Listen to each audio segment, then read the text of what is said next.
Savininkė ponia Gerda Švabienė iš Kauno.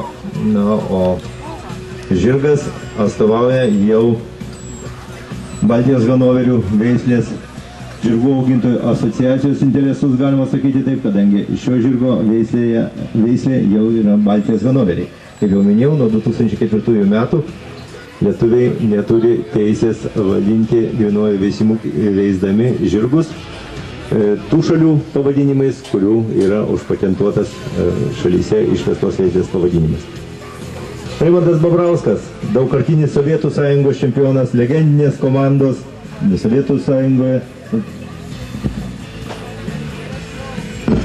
Nugalėtojai, daugkartinis Respublikos čempionas, tarptautinės klasės sporto meistras.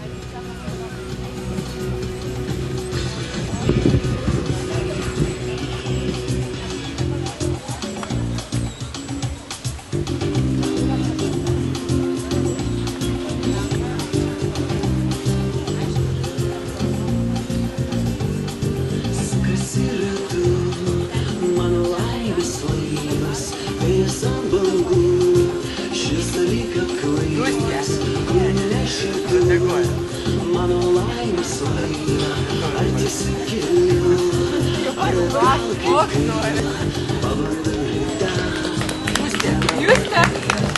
Juste!